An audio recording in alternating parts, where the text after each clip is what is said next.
Doesn't matter if you have one ass cheek and three toes. I will beat your ass.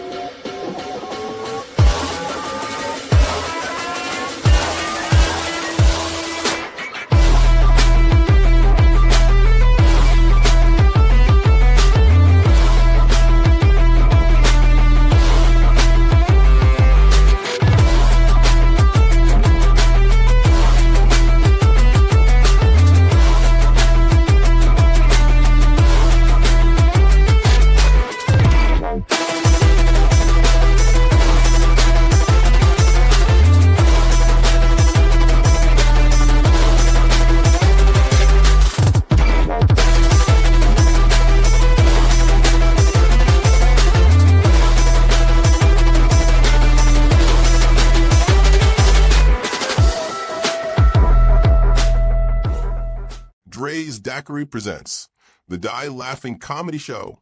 It's going down Saturday, September 6th at 441 Railroad Street, Maxwell, Texas, 78656. For just $15 entry, you get admission and a frozen daiquiri to sip while you laugh the night away. Doors open, the jokes start rolling, and you don't want to miss this lineup that'll have you laughing until you cry. Mark your calendars, grab your friends, and come out to support. Saturday, September 6th, Maxwell, Texas. Welcome to the show. This is the One Ass Cheek and Three Toes. My fellas here and ladies, welcome to the new season.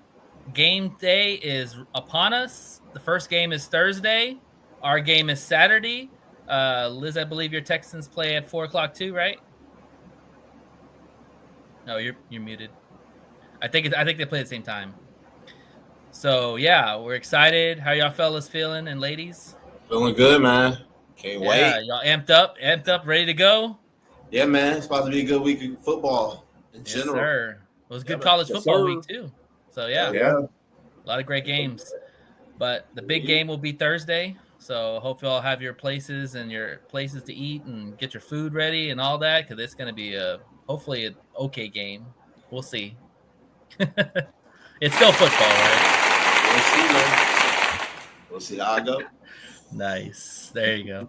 Well, before we start, as you guys see, we have a fourth person that's added to the family, the One Ass Cheek family, and want to welcome Liz.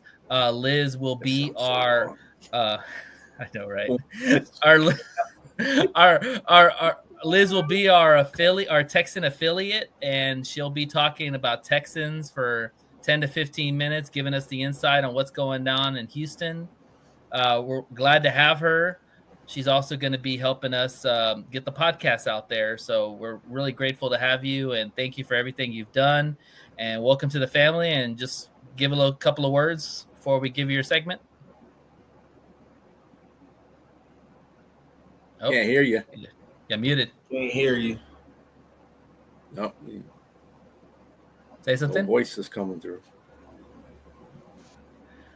Okay, log out, Liz, real quick, and then come back in. Try that. See if I can you hear me now? Okay, there you go. You're good. There you go. All right. There you go. Okay. Sorry. Thanks for having me, guys. I appreciate it. And as y'all know, I've told y'all before, like, I believe in your podcast, and I believe that, I love football. So I believe that it's going to go further for you guys in your podcast, and also just, community base. I can get some of the Texans fans to rock with the Detroit, but just not cheer for the Detroit. So yeah. Awesome. Well, on that note, let's go ahead and start your segment. So you're on the clock now. Let's talk about the Texans. Tell us what's going on in the land of Houston. Okay, so first of all, it's Houston. I love Houston. I love the Texans. So for all my Texans fans, hopefully you guys are joining. Put it in the chat if y'all guys are. I appreciate y'all watching me for these first 10 minutes. So Texans Nation, buckle up. Grab your favorite Tuesday taco. I had asada, so that was really good. And again, I'm Liz, and this is going to be all in on the Texans tonight. I'm going to break down a recap of preseason, what went right and what went wrong. And this Sunday is our first game of the season matchup. I'll break down to what the key players to watch and the strategies we need to see. I'll give you take on where this season is headed, in my opinion, and if the Texans can make a serious run, or are we looking at a rebuilding year again? We're going to talk about that. Last but not least, my own game predictions that I believe what's going to happen this Sunday. So, preseason recap. We had some fumbles, of course. Preseason, Mertz shaky start in this NFL debate against the Vikings. Y'all don't like the Vikings, right? So fuck the Vikings, okay? Exactly. I'm gonna just say that. Well I done. don't He's care if already it's a fan, part of the I don't family. care if it's a preseason game. Fuck the Vikings. So Mhm. Mertz clipped a rough nightmare start line. He has 3 picks, just 28 yards, 7 of 14 passing. Mertz redeemed himself though, slightly. But that Lions preseason game, he bounced back on that game with 14 of 16, I think 145 yards, and then a touchdown showing promise, but that messy opener still stings against the Vikings. So offensively, offense, the O-line still wobbly, penalties, protection, breakdowns, and poor run blocking plague early preseasons, reminding me this unit is nowhere near elite yet. Bottom line, QB consistency, O-line protection remain big question marks. The headlines may be tempting too, but preseason taught us there's still work to do. So, what went right this preseason? Well, for me, the Texans didn't just warm up this preseason; they made a statement to where, like, first of all, my coach Ryan. Sorry, guys, I am a little nervous.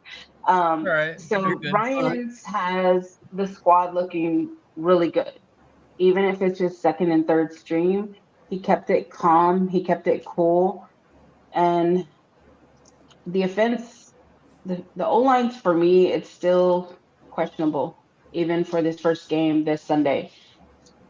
So that's just how I see how the preseason went for me. So the matchups for this Sunday's game, we're going against the Rams. We're going to their home field. Great, right? So CG Stroud, he is week 1 ready. Um, for me, it's with Damon Pierce. He is active, and Nico Collins, he is active too. Mixon is out until probably week 5, week 4. We'll see. Leading the receiving corps, Stroud will need to read the defense quickly and deliver accurate passes to keep the chains moving. For us Texans, they have to watch the Rams.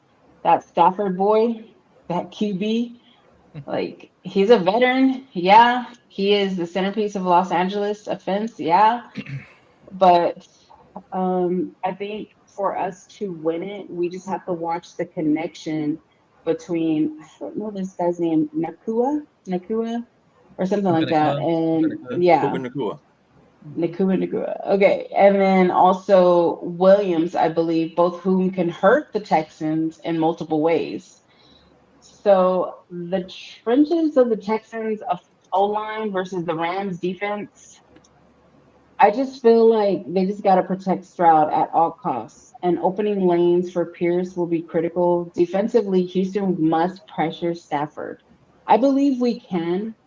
We just have to we just have to limit Williams and I forgot his name. Nukwa? Nakua. Puka Um, Nakua. Nakua. Okay. Sounds like a snow cone flavor. Um, so just like we got to watch the dual threat opportunities, but like it's just hard to say. I don't like the Rams, but the Rams pass rush, the Pierce ability to he can establish the run early, essentially for offensive balance. The Texas defense must just really stay on Stafford, like honestly, like the whole time. The bottom line for me is with Stroud, Pierce, and Collins all active, Houston has a solid chance to compete, but the battle in the trenches will likely decide the outcome of this QB duel. So, next I have up is where the season is going for me. In my opinion, with a strong foundation aiming to build upon, it all has to do with leadership for me and the coach. Um, I don't really care for the general manager, but like I don't think he's really that much involved. But for me, it's about Ryans and how he's gonna handle like his starters, his second, his third string. Like it's expected to like he's really developed and lead the O line really good. And QB Stroud, he's great. He has a lot of heart and he has a lot of faith. And that's what he's gonna need this whole season. For Collins, he is a reliable receiver, but I feel like he hesitates a little. He anticipates what he's going to do, but he also hesitates when he gets on the field. So for standout person for defense, I feel like Anderson is going to do really good putting the pressure on all of the quarterbacks. The O-line,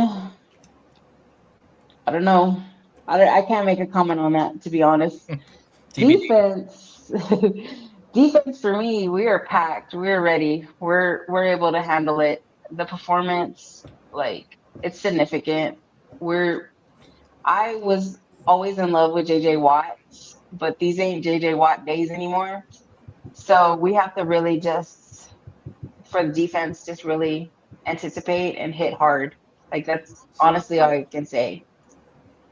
Um, Going to the fans' perspectives, there was a lot of talk on TikTok. There was a lot of talk on Reddit this past weekend. I guess going into kind of like developing the strategy accusations.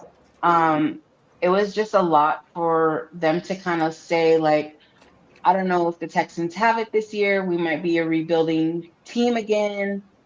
But some of the fans are like, yeah, we got this. We're going to go hard. They're not going to know what hit them. We're hotter than Houston asphalt, and Houston is hot. It's hot. I don't know if y'all been to that city, but Texas it is hot. is just hot. Well, Texas is hot, but like Houston is hotter. We live in hell. We're gonna be in hell if the Houston don't come through. I'll tell you that much. So for me, game one prediction. The Texans I know are coming for the Rams. Let's just point that out. The wait is over. Football is here. I'm super excited just to be a Houston fan. The Houstons are set to kick off the 2025 seasons, but again, we're in Inglewood, California. And we're Texas boys. What are we doing in Inglewood, California? Well, we're gonna get this win for sure. That's what I'm hoping. I understand that they do got a veteran like Stafford. Stafford's been like the main talk all day today, what I was reading. But the Texans defense, I feel like with rusher Will Anderson and cornerback Derek, like I feel like they're gonna put pressure on Stafford and just get him all the time. So the Rams might have a home field advantage. The Texans are coming in hot though. I'm ready to see the team beat the Rams, but I also am ready for again to be an AFC South champ. My prediction. Yeah. My prediction is Texans 28, Rams 17. Okay. Fellas, you got any questions for her about her Texans real quick? Yeah, I actually do got a question. So Liz, I hope you don't mind if I call you Liz. So, I just want to know what are some of your expectations from CJ Stroud going into year 3, and not having the best second year, but going into year 3. Like, what are some things you want to see from CJ Stroud? Well, foremost for me is I want him to stay healthy. I want him to stay active. I want him to ensure that his leadership is 100% to his team, regardless if it's starters, second or third. Like your leadership has to display in the locker room and on the field. And if that communication and that leadership is staying in both areas, then we can win the AFC South. Yeah, I agree. B, what question do you have? Really, the offensive line seems to be the problem for you guys. You guys got rid of 2 good offensive linemen in the offseason. I don't know what happened with that. That was just amazed me that they did that. Yeah. I mean, because you got CJ Stroud, and you got to still remember he's a young quarterback. This is his 3rd year. He needs protection, and the running back situation is kind of shady too. We haven't seen Chubbs perform, but I like Dameon Pierce. He's probably going to get a lot of carries, but losing Mixon for 4 weeks is going to be real. It's going to be hard. Yeah, it's going to be really hard. But I feel like with the O-line, like in my heart, I feel like we're going to be okay until Mixon comes back, and then we're just going to take stronger week 5 and going forward.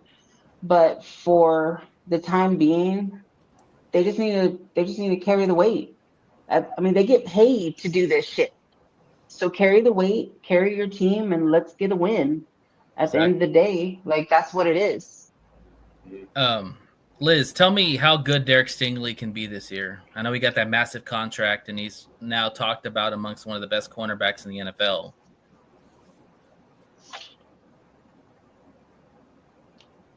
I don't know. I honestly don't. Like, I really don't know much about him. I really just hope that he's about being a team player instead of just being the star. Mm-hmm. Like, yeah, he has a big contract, but for me, when you did we lose you again? Lost it for a bit. Yeah, I agree, Robbie. Yeah. Can you hear me now? Yeah, we hear you now. Okay. Going back to it, when you have a big contract, when you have basically big money coming in, and you're like a newbie, you're coming in cocky. I don't care who you are, male, female. When you start a position, you're coming in cocky because you're the one with the high paying money. And that can lead both ways. It can lead to great leadership and great team player, or it can lead, I'm the star of the show. So I'm hoping he's going to fall back with the leadership and community with the Texans, other team members, but we'll see. That's my opinion on that. All right. Well, appreciate that. Yeah, we got to wrap it up, Jay. Yeah, really quick, I just want to say, I want to ask you a question.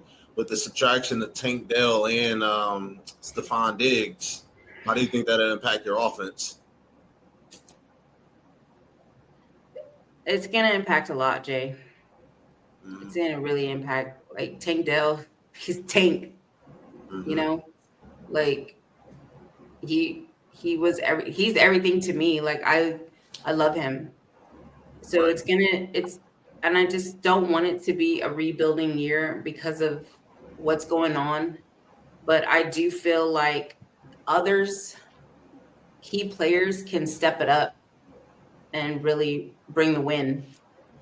But it's all about community and communication between the coach and the quarterback and all the players. Like it's gonna take leadership and heart to win it. Mm-hmm.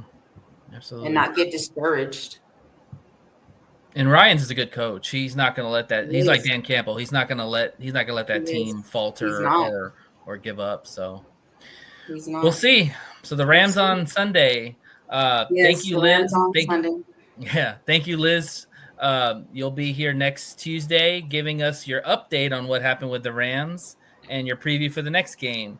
So week 2 we'll have Tampa Bay. So Tampa Bay. Okay, Baker Mayfield. There you go. Mm-hmm. We know all about Baker Mayfield. To start off.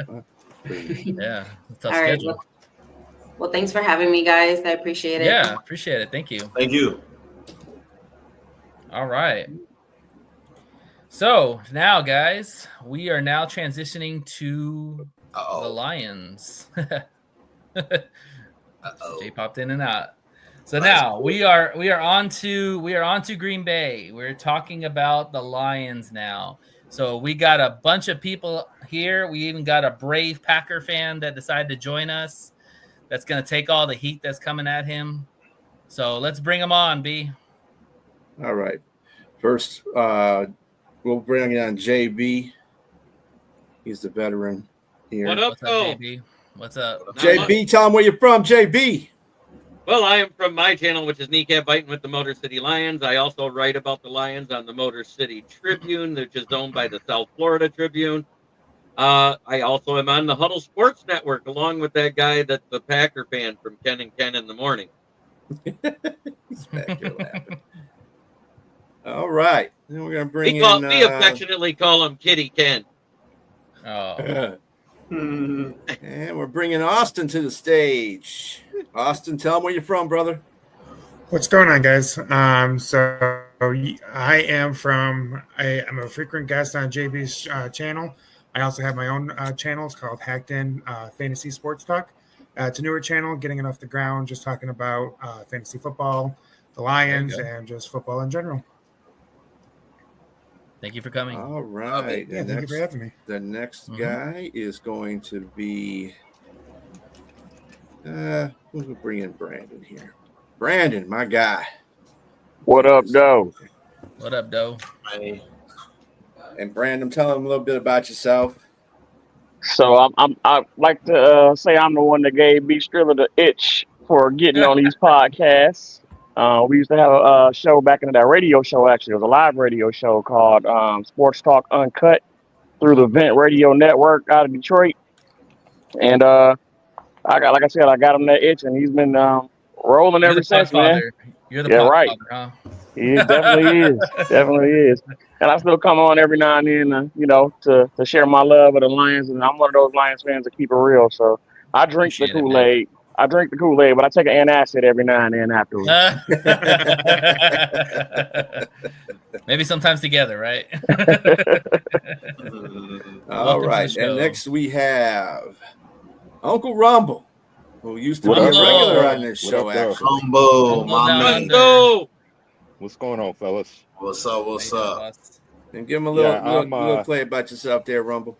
I'm kind of everywhere with these guys, man. I was here for a little bit. I've been on JB. JB kind of got me involved, and then of course I was able to meet BA, and then of course Nate and Jay.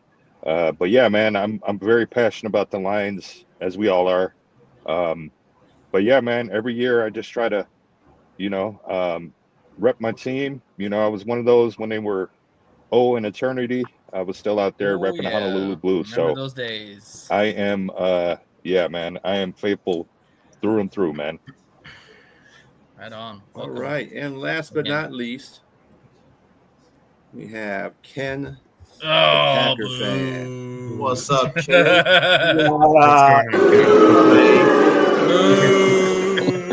I love it. Come on, keep bringing that heat.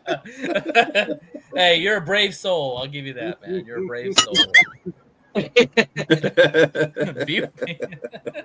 What's up, Kitty Ken? How you feeling? Meow. Oh, not too bad there, Cage Lion. Here we go. Jesus. All right, before, put your fingers down. Before we do that, welcome, Ken. What's up there, guys? Always nice to be a part. Yeah. Yes, sir, man. Welcome to the den. And let me before we get a little bit further here, let me get a shout out to Rob, who's watching. Rochelle White, she is a Panther fan. In fact, she does our promos for the other network that we're on. Shout out. Thank you, Rochelle. She's Pink fan Fur. She's awesome. She's awesome. Panthers. And of course, we got Go Pack Go all day. He's always following me around. There you go. And let's see, he's got a lot of questions right here. He follows all of us Go around. Pack Go. Calm down a little bit, man. We just getting to this stuff. One at a time. All right. We are ready for week 1. Yes, we are. That's for sure. And on that note, we're gonna go ahead and just dive into it, fellas. So let's talk about season predictions. Yeah, I only got a couple minutes left. Okay, all right. We'll start with you. You're good, Jeremy. Give JB. me your season prediction, and give me your who's going to lead the team in touchdowns, receiving yards, running yards, touchdowns, whatever you want to give. All right, let's start with you, JB. Okay, I think our record is 12-5. I've been saying that ever since I saw the schedule. I still feel that way. There are 5 games on the road. I just think they're going to be our toughest ones to win, and I'll leave it at that. And it could be as early as week 1, because let's face it, the Packers are not an easy out, and they got a little better. But at the same time, they got weaker on the run defense in the middle. I don't care what you say. I saw it. You know, Kenny Clark, when he's on the field, is a top 15 run-stuffing defensive tackle. You want to tell me? I think our leader in receiving yards. Go ahead, JB. You know what a run stuffer is. Kenny Clark has been there. But anyways, not for us. Amon Ra will lead the. He's been a top 15 DT when on the field for you, 100%. All right. Yeah, you were 7th in the league last year. Amon Ra will lead the team. Okay. What about touchdowns? Amon Ra will lead in receiving yards. Touchdowns is going to be Gibbs again, because he's going to have receiving and rushing touchdowns. He'll also lead. Okay. And he'll also lead in the rushing yards. Our sack leader is one and only Hutchinson. Yeah, 97. Who's going to be rookie of the year, JB, for the Lions? Offensively, it'll probably be Tate Ratledge because of how much it means to him to be good on the offensive line. Defensively, it's going to be our first-round pick, Malik Williams, because he has to be there for up to 13 weeks in replacement of Aleem McNeil. Shit, isn't he our only defensive player they took in the draft? No. They took a... No, the other one's out for the season, remember? Oh, yeah. And Jackson. Hassanin. Yeah. And they took Jackson, too. Yeah. They're both JB. injured. Well, since you're rolling, JB, let's just go ahead and ask. I got to hop out. You got to hop out now? Okay. All right, thank you for coming on. We'll have you on again. Yeah. Oh, wait, go ahead. Go ahead. I haven't hopped yet. What do you want to ask real quick? Oh, I was just saying, give me your matchup. Did you take him out? Yeah. Oh, give me your matchup. He's up at the top. Give me your matchup and game predictions for the game 1, real quick. I think whoever wins, and I do this every time it's between us because Ken and I have a bet. I think whoever wins, it's 4 points. I just think we're that evenly matched. Both teams are going to be a little weak. I think the scoring is going to be low because the offense always takes longer to gel than the defense does.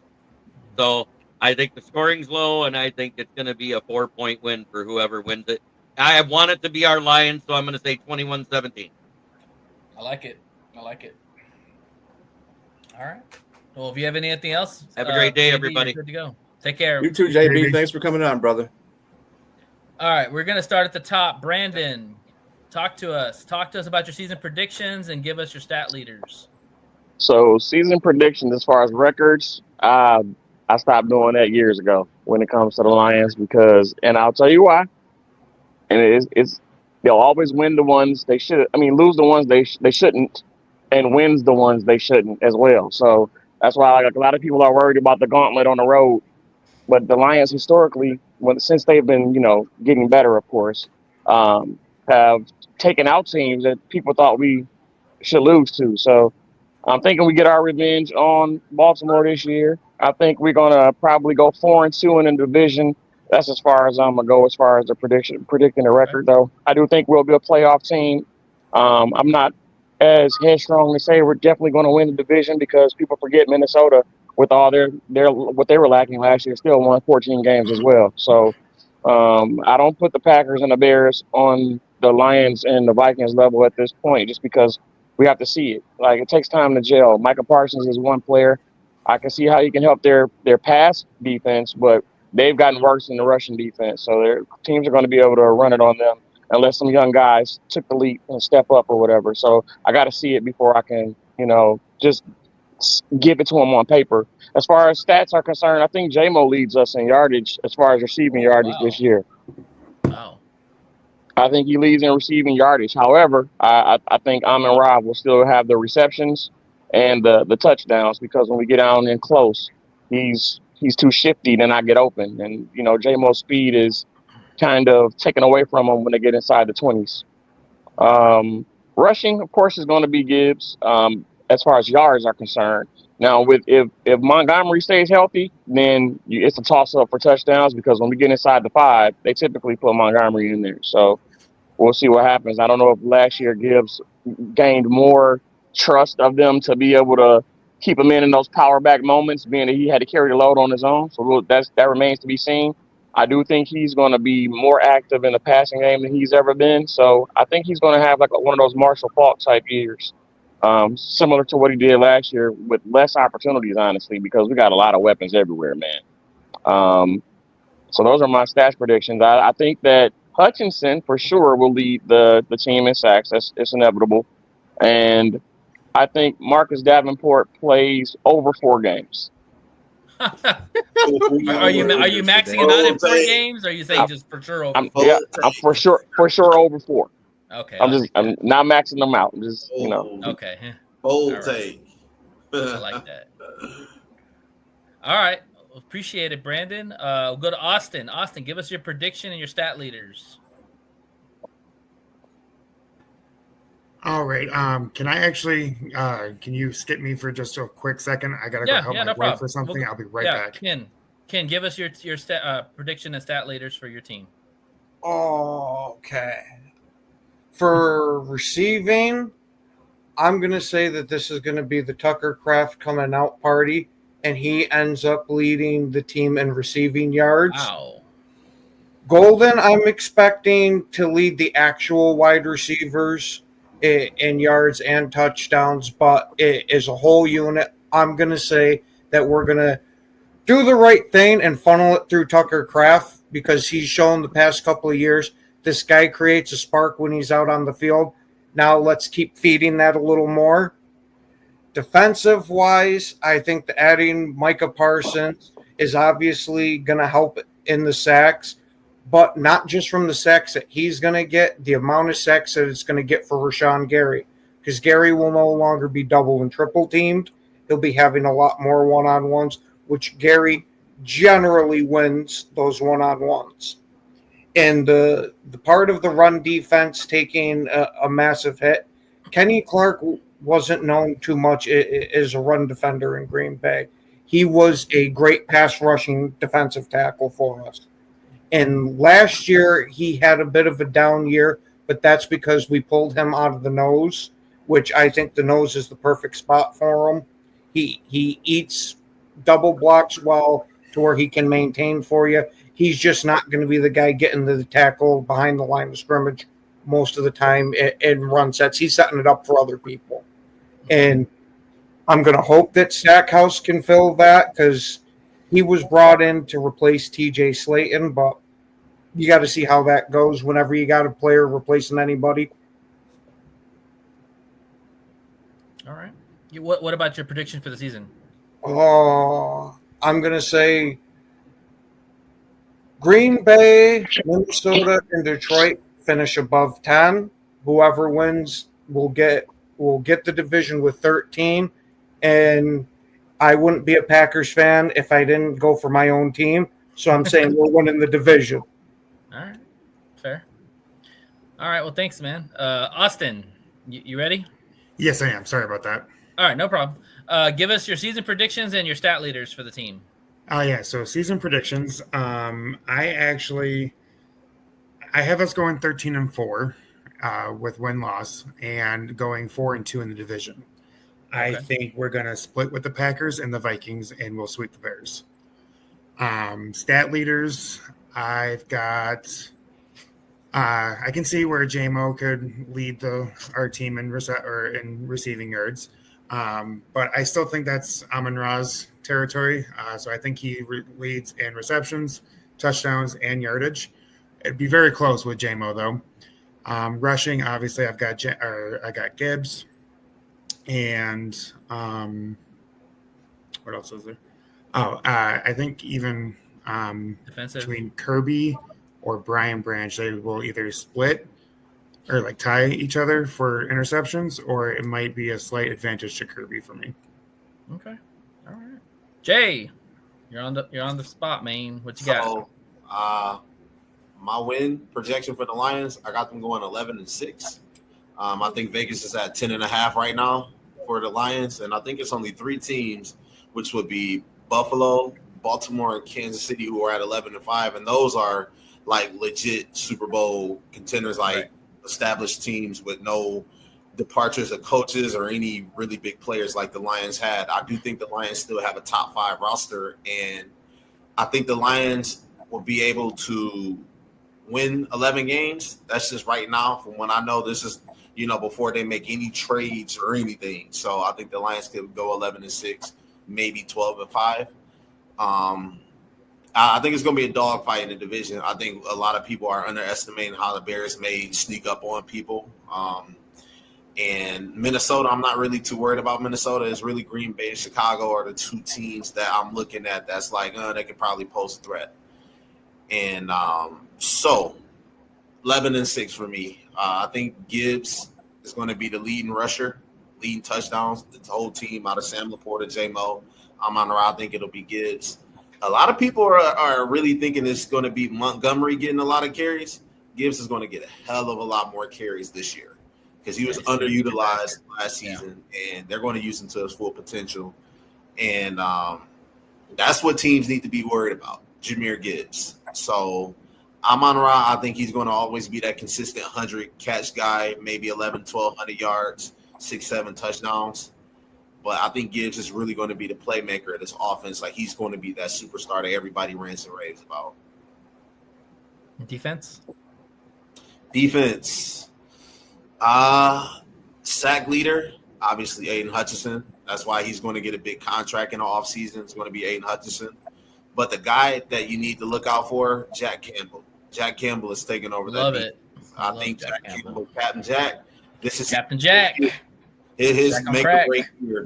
And I've been hearing a lot of people talk about him. I've heard Dan Campbell say some things about him. Kelvin Shepard loves the guy. So Cam Jack, that's going to be the guy you want to look out for. I would say make or break year. I would say definitely coming out.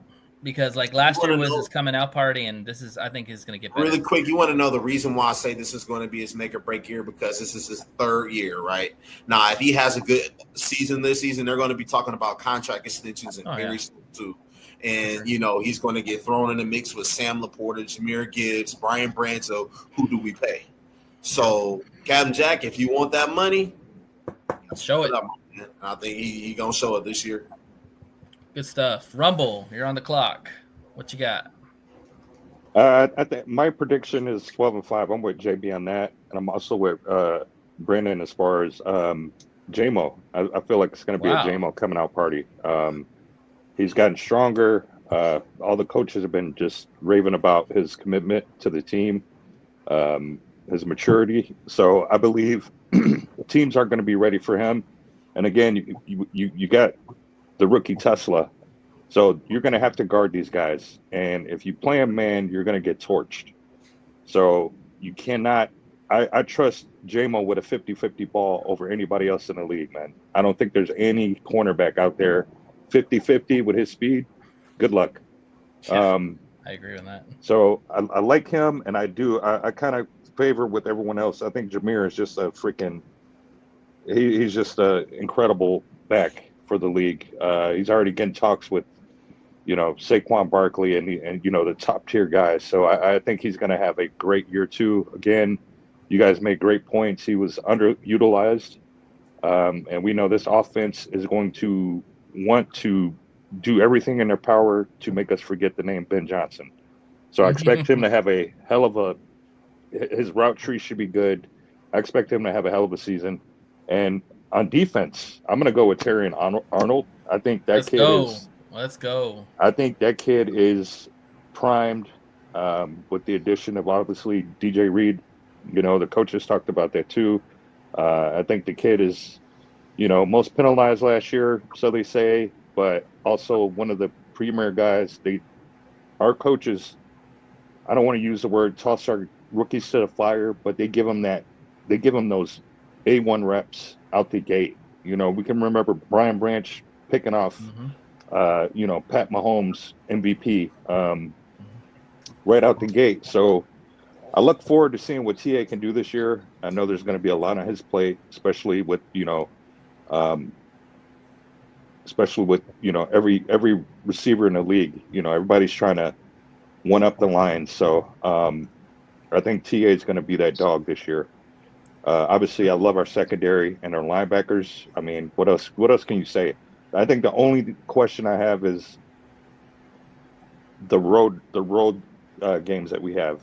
I do think Green Bay, if we can come out first week, set the tone, and let them know that we're still here. We ain't going anywhere. Yeah, we still run the north, and I mean that needs to be on all sides of the ball, offense and defense. You know what I mean? We can't make Jordan Love comfortable, and we can't be too predictable on offense. You know, we can't keep going Amon Ra 100 times. We can't, you know, man. We got to just keep them on their toes because they have some cornerbacks too that we have to question. Who's gonna guard JMO? Who can they say can actually guard JMO 101? Who can guard Tesla 101? You know what I mean? Those corners, man. I don't know. So that's it. We'll get into more of that later. Yeah. B, appreciate it, Rumble. B, what you got? So, as far as the Lions are concerned, as far as prediction wise, I see them at the 11-7, 12-6. I cannot count today. 12-5, 11-6. Wow, this is a tough division. Okay, no matter how much pride we have in our teams, this is a tough division. It's a tougher division this year than it was last year, and I just think that. I think Chicago will be better, but they'll be on the end of being better in this division. They'll still be at the bottom. They'll do better. They'll be playing us. They'll be playing all the division teams in contested games. So they're going to be at the bottom because they're still figuring out Ben Johnson's offense. It's always when you have a new head coach, things happen like that. So then you got Minnesota and Green Bay and the Lions. You know, Minnesota challenged us for the division title last season. So, you know, you can't forget about KLC. I know they got J.J. McCarthy, but hey, he's the quarterback whisperer. He's done a good job with Sam Darnold. Nobody thought Sam Darnold was going to go in there and play as good as he did until the end of the season, obviously. But yeah, he's going to be good. I mean, you never count out the Packers. The Packers will always be there. Packers are probably the most consistent team in the division. And that being said, any of us could be, you know, that number 11-6 and 12-5. The next thing, and I do have some questions. This is a good one that Go brought up. Hopefully this does not happen. I mean, with any starting quarterback, that's any quarterback in the NFL. Yeah, you get hurt, you're getting get. But he focuses on the offensive line. The interior offensive line is what I'm looking at this game against the Packers, because I want to see if they can stand up. And the Packers, you know, they got rid of Kenny Clark. He gave us problems. And Ken don't want to say nothing about it, but he gave us problems. Remember last year that we were like third against the rush, second and third against the rush, but the Packers were seventh against the rush. They did a very good job against the rush too. That being said, Kenny Clark being gone might hamper that a little bit because he, like Ken said, he takes on double teams and lets linebackers come in and stop the run. That's still helping your defense out. That's still a big problem. Yeah. So with him not being there, they have rookies. We got one rookie, right, Ken, that's starting on defensive line. So he's got one rookie. You got Wyatt, right? Devontae Wyatt. Oh yeah. That's going to be the pass rushing defensive tackle that I'm expecting a big deal from. Yeah. So they got a rookie in that and Wyatt, and so they're going to be in a test of their own too to see if they can get through the Lions, the interior defense. I'm not worried about the tackles. I think Decker can hold his own. I think Penny can hold his own. You know, that's just to be seen. Of course, they got Micah Parsons. That might be a pro because he's one of the best defensive ends in the league. So you got to account for that. I mean, remember we got one of the best defensive ends too in the league too, which is Aiden Hutchinson. So it's a trade-off between them two in this game, coming up. But going back to the Lions in general, that's all I'm looking for. I think our defensive secondary is great. I think we got a deep secondary. I think we have a deep linebacking core. We're okay on the defensive line. I think we probably I hope that Brad gets us a little bit more help on the end position, because we only have 4 or 5 now ends. So that'll be something that we'll have to look at. But other than that, offensively, no problems. Like I said, the interior line, offensive line is the only thing. We still got the same receivers, the same running backs, same quarterback, same tight end. As far as touchdowns are, who's going to have the most receiving yards? I'm always going with Amon on that one, because he's going to be doing the work. He's the grit guy. Most touchdowns, I might give this one to Jameson this year. I think they're going to go a lot to him more in certain circumstances, deep, because he's got the wheels, he's got the speed, he's ended up maturing. So we'll see what happens there. I think Porter might be close to the second guy too. I think they're going to utilize Porter a lot more too. As far as the rushing yards are concerned, I'm giving that to Jameer all day.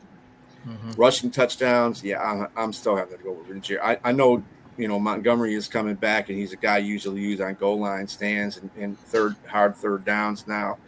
But even saying that, Jameer has got that breakaway speed, so he can get a touchdown real quick.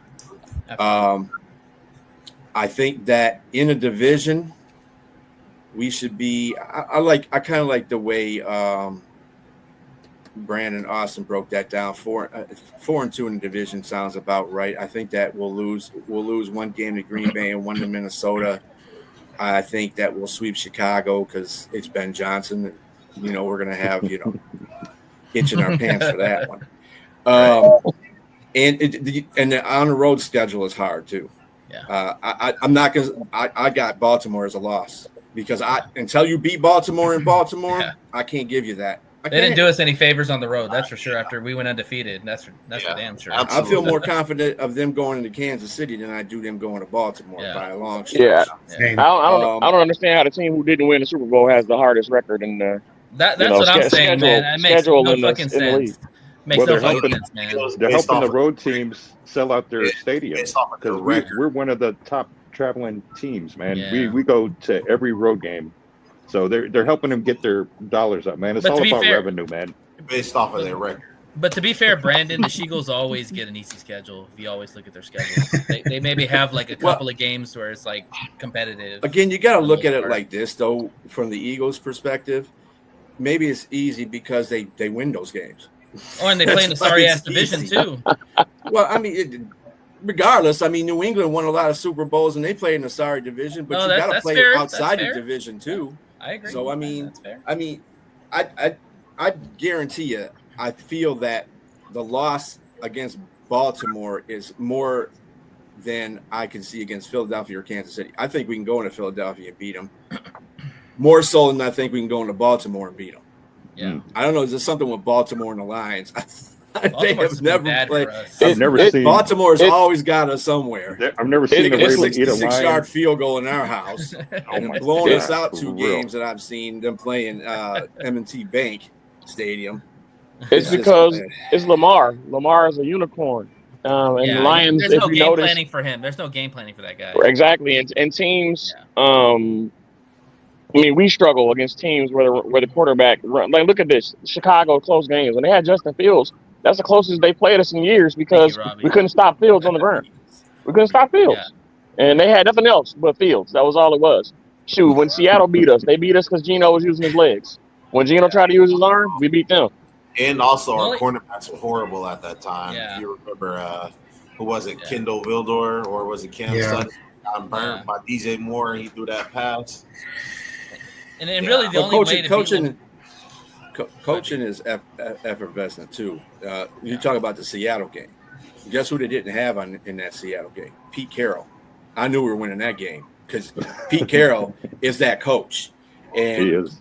it's like John Harbaugh is that coach. Yeah. So you know, we're still up in the air about Sirianni, because some people here don't like him, some people do. But you know, hit him in the face. so it's just The, you know, I was about to the, say the only thing about Lamar is Lamar beats himself. That's the only way you beat Lamar. He has to beat himself, and that's usually why he doesn't get Super Bowls, because he beats himself in games. So we'll see. All right, y'all. I'm gonna give my predictions, and then we're gonna move on to the next part of the segment. So I got the Lions at 11-7, like B does. I looked at the schedule, and I just think that we're gonna come down a little bit, because the schedule is tougher. The road games are hell. Commanders, the Eagles. You got to go the Packers, the Vikings, the Bears. The Rams. Nobody's talking about the Rams. You got to play the Rams on the road. We got to go all the way across the pond, the coast to go play them. So it's a brutal road schedule. That being said, I was the only one last year that predicted the Lions to sweep the division, and so this year I have them going 5-1. We will lose the game in Chicago to them. We will sweep everybody else. As far as leaders, Amon-Ra St. Brown is steady Eddie. He's going to have over 1,100 yards, probably 100 catches, maybe 10 touchdowns. Jameson Williams very well could be the leading receiver, because you think about Jameson Williams. He actually, if you look at his yards compared to Amon-Ra's, he had more yards in less catches. Like, I think he had 65 catches, which is insane to think that. 65 catches and you hit over 1,000 yards. That's insane.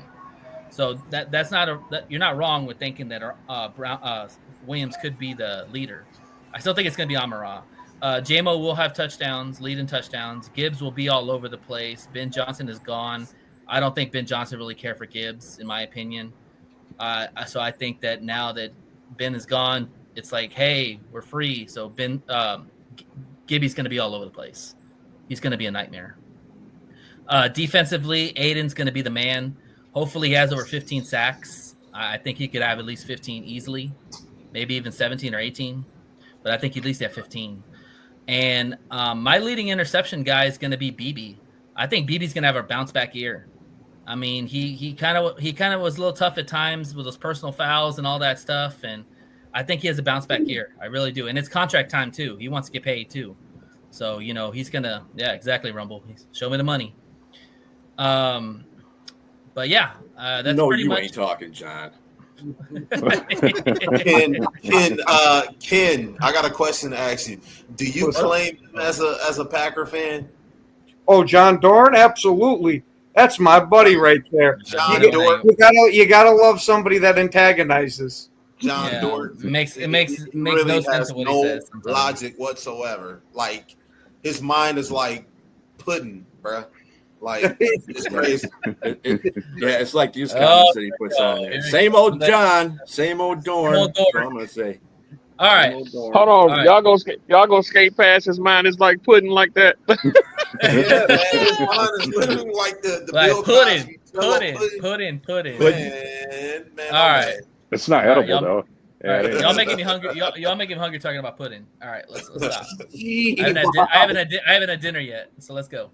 All right. This next segment whatever, John. This next segment we're gonna talk about is who has it better. All right, kind of like from the Michigan, who has it better than we do? Nobody. Anyway.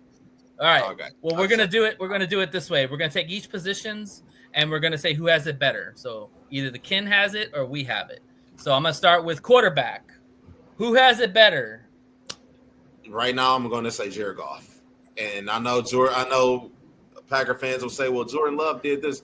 But right now, Jared Goff has been established in the most consistent quarterback in the NFC North. I mean, he has had more touchdowns, more yards, higher completion percentages. Yeah, his turnovers can get a little bit iffy, but I mean, Jared Goff can go to any team and start. We are really still figuring out if Jordan Love is going to be that guy or if he's just going to be another quarterback. I mean, because if you look at it, by this time in Aaron Rodgers' career, he was already putting up Hall of Fame numbers. Same with Brett Favre. And, a lot of Packer fans want to compare Jordan Love to those guys, but right now it's Jared Goff. I'm sorry, the Lions got the best quarterback right now. Yeah, I agree. Goff. Yeah. Ken, what do you say? Yeah, Jared Goff has put up real nice number for you guys the past couple of years since he's been in Detroit. Jordan Love, granted, has had a couple of up and down seasons with usually starting real slow and getting red hot at the end. This year, oh yeah, Toyotathon Love. Toyotathon Love is just unmatched right now. And the best part about him doing the freaking commercial for him now too. So crazy, hopefully this means Toyotathon continues all year. But I'm gonna expect Jordan Love now that we got him a real receiver in Golden that actually knows how to hang on to the ball. That we're gonna see a major step up from him, and I'm gonna say that he's taken Jared Goff's crown as the best quarterback in the NFC North. Okay, but right now, who's better? You gotta say it. We all know. We all know. No, I'm still taking the magic of Jordan Love's arm. He's got a lot between the ears, but it's not like Goff is a physical specimen either. It doesn't matter. He had 37 touchdowns. But when it comes to actually playing, you see, it's two sides to every coin, right? Like, if you give Jared Goff credit, you got to say that Jared Goff is actually good. But a lot of people want to say, well, it's the weapons behind him, right? Like, so you got to pick whichever one it is. Either Jared Goff is really good or his players are really good. Okay. I watched a lot of tape last year in their games. I'm sorry, I didn't mean to cut you off, but I do see Jared Goff finding the guy who's calling audible in the defense. He'll see a sign. He'll see something, and he will absolutely go, oh, okay, they're trying to box us, so we're going to go this way. And this is pre-snap. So he has really shown that he's actually, processing the game. And he's had that before, Rumble. If you watched him in college, when he went for Cal, he was like that pre-snaps, before the snap. He was very technician type of quarterback. And the guy stays in the pocket and gets drilled and still throws I don't care how it looks. He still completes the pass, man. So I can't say that about Jordan Love though. He lets them go, or he throws some picks. And let's just really talk about I'm just going to put this out here.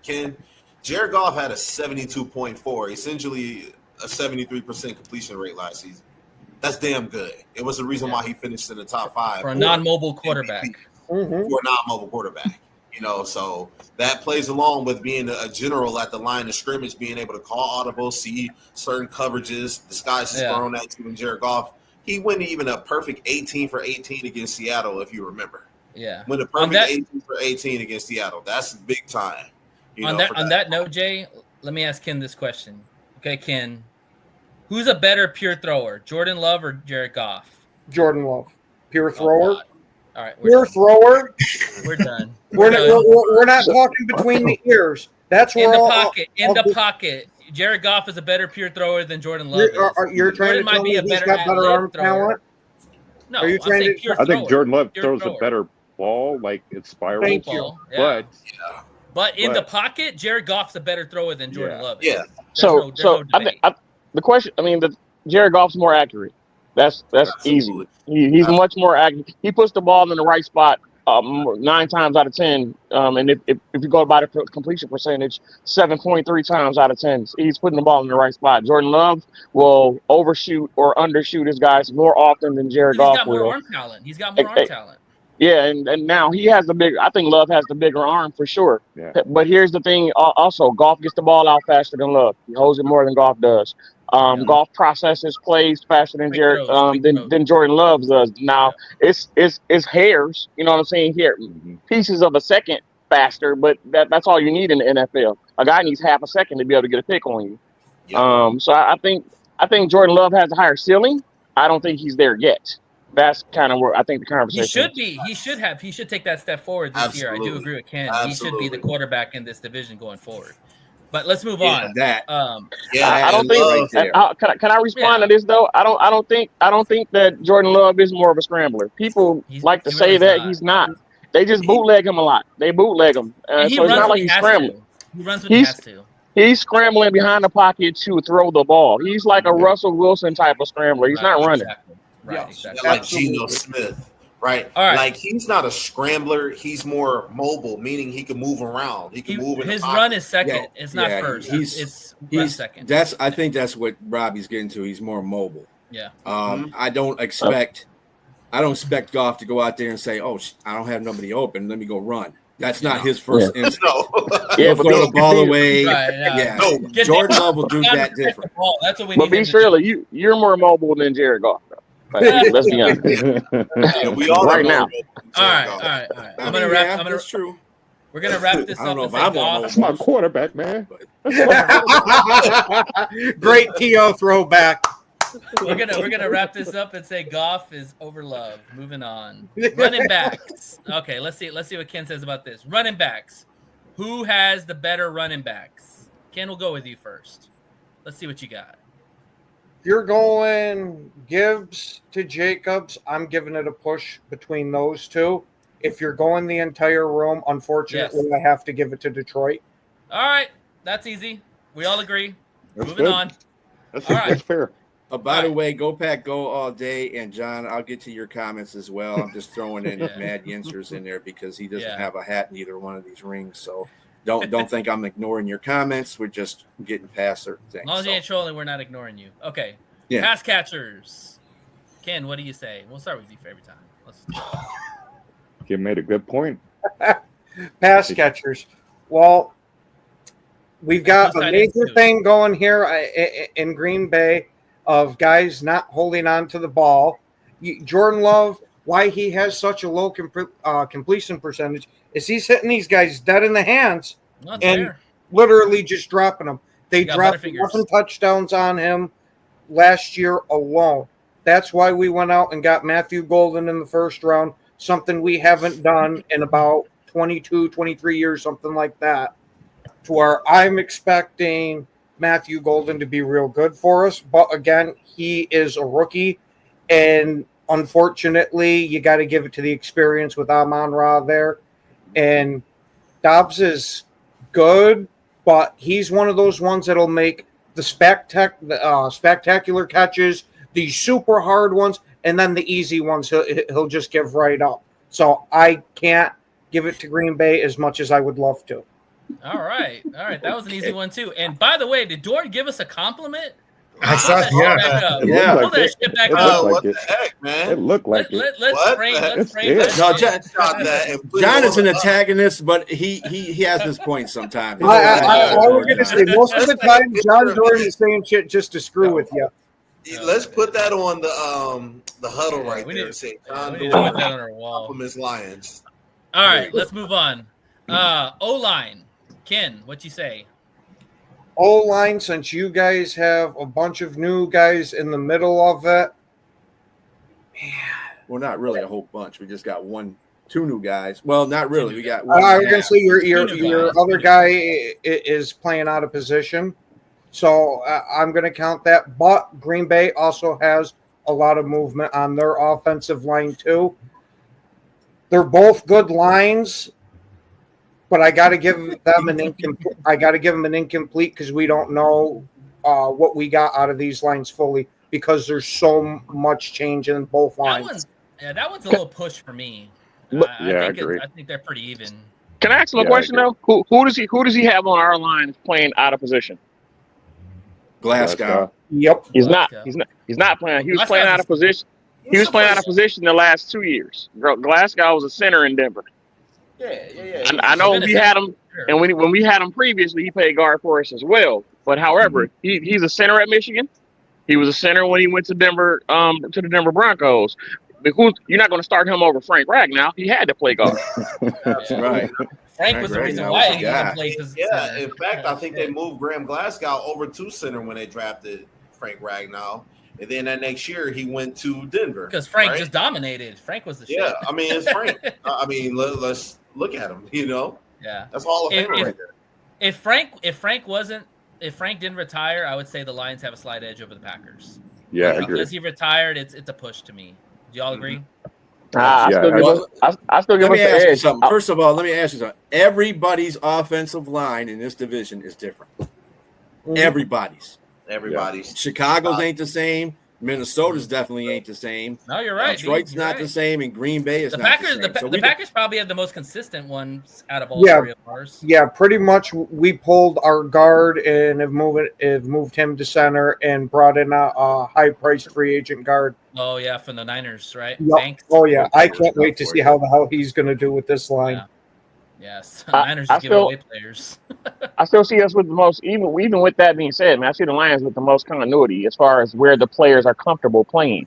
And then you got the ends, the bookends are still what they are. Our tackles are the most continuity right there. I agree. Exactly. The bookends are what they are. Glasgow's at his more natural position. Tate is playing where he played in college, and Mahogany showed you last year what he was as a guard. So I give up. Big Nasty, the Big Nasty. Nah, dirtbag. Right? Oh, I'll call him the Big Nasty. Either way, he's gonna kick ass. That guy's a baller. All right. I say it's more of a push, but okay. All right, let's go to defense. The D line. What you say, Ken? Well, we'll even give you a push with Micah and Hutch since they're both premier pass rushers, but you guys lack a good secondary option for the pass rush. If Hutch gets locked up, there's nobody else that's you have to game plan for and be afraid of. To where Green Bay, you lock up Parsons, you still got Rashawn Gary, who has one of the highest pressure rates in the NFL. So you got to give the defensive line to Green Bay. I agree. Yeah. The only thing that I'll caveat it with is how well our second defensive tackle does. And we don't have Mac either, so yeah, we don't know what Tyleek is. So I agree. With Parsons McNeil being out there, that's a totally different and story. then Hunter being a gamble. So yep. And so the question is: are we talking to start the season, or are we talking potential based on who we know is going to be the starters on the D line? We're just talking right now. Start the season. Start the season. Yeah, Max. Season. I gotta go with Green Bay. I gotta go with Green Bay because of the ends. But DJ Reader in the middle of ours is a run gobbler. So I give us the interior of our D line is better than the interior of their D line, even with the rookie starting. They got the better ends. I agree. It's probably. I gotta say this though. If you're talking about the whole division, though, okay, you don't know what Minnesota's got. Minnesota's got some beast on their line right now. Mm-hmm. They do. Their secondary ain't worth shit, but their front seven is pretty damn good. Yeah. So I mean, I don't. We got to see. We're just talking about the Packers. The first week's going to show a lot of every team because all the division foes are playing each other. Right. So that's going to be fun in itself, just to see how these guys, Minnesota and Chicago, who we know would probably be the bottom ones, and then Green Bay and Detroit are going to be the top ones. So yeah. For the sake of this debate, we're just talking about Ken's Packers teams because we're playing them. That's what we're doing. We're not doing the whole. I thought you started off saying who in the division is the better, but you went Packers Lions. Yeah, it's all good. No worries. All right, let's move on. He said Packers is not even close. Did you guys see that? Yeah. Packers defensive line not even close. It's closer than you think. It's not by that far. I think because people like to write off D tackle play, and people don't understand defensive tackle play. If Tyleek Williams can get any of the pressure they're talking about he's getting in training camp, it's going to change a lot of people's mind as it pertains to how dangerous our D line is because it makes your edges more effective. But we'll see. And I know this is going to make people cringe, especially Lions fans. But man, don't sleep on Davenport. He's had a great offseason. Dan's been highly talked about him. The guy is a physical specimen. Is the only thing hindering him is health. I agree. The talent is all there. I think it takes pressure, especially if Williams gets that double team up the gut. I think that's going to help everybody on that line. Yeah. Win those 1-on-1s. Absolutely. Oh my gosh, yeah. Yeah. So don't sleep on Davenport. All right, linebackers. What you say, Not Ken? this weekend. Not this week, Rob. This is just Packers and Lions. This is how we're going to do our shows, foes and stuff. Exactly. Linebackers. Yeah, that's what we call them too, John. Man, it's hard. It's hard going against the tandem of Quay Walker and Edgerrin Cooper together. When they are on the field together, they play outstanding. The problem is just hopefully we can actually get them on the field for the whole season together. Quay keep his head straight. Yeah. I would going to say that's not an issue anymore. Granted, his first couple of years in the league, I'll give it to you. He was a hot head and flew off the handle, which I actually didn't mind because we used to have a very soft defense, and having somebody out there that was, for lack of a better word, unstable like Quay, I think helped bring an edge to this defensive room. Well, there's a difference between having grit on your defense and being absolutely stupid. And that's what Quay fits in. Oh, it's not absolutely. I know it's Green Bay, and you want to pedal for it. But if that guy was on our team, guarantee he wouldn't be on the field very long. Dan Campbell would have his ass off. Exactly. See, there's a difference between wit and stupidity. Okay. Pushing on a trainer when they're coming out to look at a player. That's some dumb shit. And then doing dumb stuff in the middle of the game to cost you games. That's dumb stuff. That should not be allowed. There's a reason why Matt LaFleur pulled him off the field and made him stand next to him on the sideline. That was one of those, okay, it's time to wake up. And that seemed to have snapped Quay back into the right mentality. Okay. So whose room's better?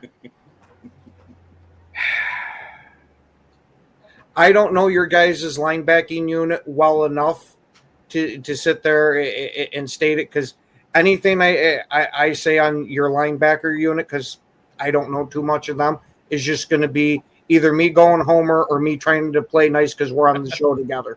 I mean, I think if there's one position that the Lions are pretty critical with is the linebackers, but I know one thing, we're probably the deepest unit in the NFL.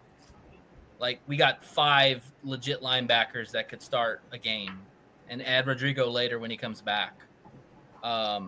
Brad Holmes did a hell of a job reinforcing that unit, because we know when we had last year, we had Turner and we had Quan Alexander. We had some scrubs in those games.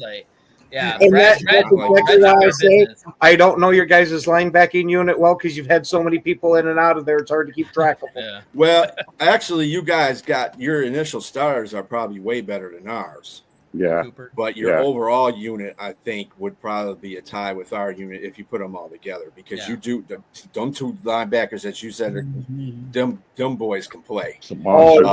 In fact, Rashid Gary gets his stuff together, man. You might have a pretty good ass defensive line. Absolutely. That's a dark horse for me, Rashawn Gary, because when he's on his game, Davenport is a dark horse for us. Yeah, Rashawn Gary's problem is he's a half a step late most of the time, and hopefully with that addition with Micah Parsons makes up for that half a step. Well, he better eat, because Micah Parsons is going to require a lot of attention. Mm-hmm. So we'll see. All right. So what do we say about the linebacking room? Do we say push? Do we say edge to the Packers, edge to the Lions? I go Lions. If we're going just by starters, I'll give it to the Packers, just because their 2 starting guys are more athletic than all our starting linebackers combined. But if you go full room backups, we're deeper at linebacker than they are. Crap, baby, Quay. That's a push. Yeah, I got Packers for that simple reason of baby Quay. That tandem they have. That tandem they have attacks, and I think this year with Shepard, we'll see our linebackers attack more. Yeah. Versus last year, how they were just kind of reacting. But those two guys for the Packers, they attack, and they're fun to watch. I can't hate. I think also too with Cooper, like, he had a great rookie year, and I'm an Aggie fan, so I watched Cooper in college. Like, he's a very athletic linebacker. He's your prototypical size and speed type of guy. What's he going to do in year 2 now that there's tape on him, and see how he's going to react? And I guarantee you, JMO 2.0 is going to attack Cooper, probably with Gibbs. So get ready, or Laporta. So we'll see. All right, moving on to the secondary. What you say, Ken? This should be an easy one. You cannot. Well, you cannot. Corners, you cannot. Corners, I will give you a slight edge. The only thing knocking them is how much your guys like to hold. Yeah, because of how much your guys like to hold. I was going to say it factors in. Safety cleaned that up at the end, and that was only Arnold. safeties, I'm going to give this one a push because you guys have safeties just as good as ours. A push? Evan Williams is floating there in the top 5 too. Is he better than Brian Branch though? No. No. No, Okay. hell no. No, but I take better than- McKinney. Yeah, I take McKinney over Kirby. Oh, well, of course you would. Of course you would. That's I was going to say, okay, time McKinney out. took the #1 ratings a lot of the times over Kirby. Time out, Except time out real quick. interceptions. Time out real quick. I want to talk about this because this has been a big debate with Kirby and Xavier McKinney. Now I'm not McKinney's a hell of a safety. I'm not saying that. The Giants are dumbasses for letting him go. I absolutely love that they did. But Kirby is so disrespected, and it's sad. The guy has had the most picks since Ed Reed, since he's been in the career. He has one of the highest PFF gradings in coverage. He tackles. He's a willing tackler. What the hell do you want the guy to do? I think got more pass deflections, got more turnovers. It's like, what else do he need to do? And a pick six against Jordan Love. I think the knock against him is how people outside of Detroit view him as a dirty player since he was involved in so many. That's an opinionated view. That has nothing to do with his stats and what he actually does on the field. Right. It still plays a part in how people view him. Well, Detroit has always had a stigma of being dirty. Stats are something that media has no control over. Yeah. Okay. They got a pick six. His against Jordan PFF Love. is something that nobody has control over. Those are numbers. Those aren't people saying, "Oh, well, he likes to go at people's knees and calling them dirty and stuff like that." Yeah. No, he is a proven safety. Sure he doesn't get the rep outside of Detroit. You're right, because of the media being a bunch of dumbasses. Think about other than that, and think about this really Go ahead, quick. Jay. Go ahead, Jay. Think about this really quick, Ken. If people calling him a dirty player because he's going at his knees, how else do you expect a man that may be 210 pounds, 6'1", to tackle a guy that may be 6'5" and 250 pounds? You know, how you can't just hit him up. A friend, Ken. I was going to say, if I phone any of my friends, this show is going to go off the rails real quick. So let me just one thing about the whole dirty player thing. If he tackles too high, he's getting called for a 15-yard penalty for going at a head and neck area. If he goes if he goes too low, you're calling him dirty. I don't know the guy. He's tackling within the confines of the rules, and he's getting the guy on the ground. It's not like he's sitting here, twisting people's ankle or stomping on people like some players did. Kicking people in the groins. I was going to say it doesn't help that he comes from that lineage in Detroit. That super out. That disrespect. And he's just Kirby Joseph is just a violent player, and we are lacking that in the NFL to this day. A lot of violent players. Kirby Joseph can hit and he can cover. And he's finesse. He's finesse too. He picked Jordan Love off pick six. I mean, the guy ran one back. I was going to say Jordan Love might as well have gift wrapped that one to him. No, also he basically did. He will start on the right side of the field. Roll out of pocket and like a bait little your quarterback. Kirby Joseph He will was start scared, on the right man. side of the field and bait your quarterback to throw it. He's to one of the guy best on the free range opposite side of safeties the out field, there. and he Find will me a go better free hawk range it down. safety.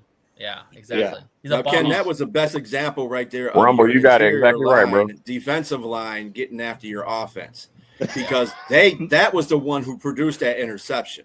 Yeah. Kirby just happened chanced in there. Renee blitzed all through that middle, right at Jordan Love. That's the reason why he's quick. That's also when you had a hobbled Jordan Love. Oh, that not been out there for the game. That lost half our defense. Movement. Flu game, Jordan. Last half our defense, and we got our ass kicked in the playoffs. Listen, that's life. Home, you didn't say Hutch. Let me circle this. Let me circle this back around, fellas. So one thing I know about Kirby, and I've seen Xavier McKinney play, and you can tell me if I'm wrong or not, Ken, but we all know Kirby is not afraid to mix it up in the run game. He will put your ass on the ground, and he'll get in the box. But then he can also go out and play the free range safety. I don't see Xavier McKinney playing the box a lot. I see him playing more of the free range. Yeah, he does play in the box when he needs to, and he's a damn good box defender, especially when he was with the Giants. The problem was with him this last year in Green Bay is that he had Javon Bullard lined up next to him for the start of the season, and that guy is only a box safety. Once we tried him at free, he is not as a free safety. As a box safety, he wasn't bad, but that kind of forced McKinney to play that center field. And that's also the effect of having BB too for us, because if Kirby plays Swiss the Army box, knife. BB can go in the. That's why I love us having Williams there now, paired with McKinney. Now that they're interchangeable between box and free. Definitely can't say that it's a push with safeties. We have literally. I think we got the better duo. Tandem in the league. We got the better duo. Defensive backs in the room. Who's got it better? They do. Yes, statistically, defensive backs. We do. Defensive backs as a whole, Lions. Absolutely. Defensive backs. Absolutely. Ken, are you gonna say Packers? Of course he is. It's got two questionable corners. If you're taking it as a whole, since you have a slight edge in corner, I'll give it to them. If slight edge in corner, you got a wide receiver trying to play corner. What are you talking about? Yeah, we also do have one in Sam Field, who's one of the best You're corners. about as bad shape right now as Minnesota is at cornerback. Yeah. Chicago has a better cornerbacks than you do. They do. I was going to say, you should see what carry Your on. safeties are great, but your corners suck. You got to see what carry on Valentine's coverage grades are, because they're real damn good. Are they better than DJ Reed's though? I mean, think about it. Over there in New York, DJ Reed and Sauce Gardner on Clint. Yeah, but I will take he has that problem too if he holds a lot. I would take DJ Reed, Arnold, and Amik. Nobody talks about. I think there's a difference between holding and being physical, Ken.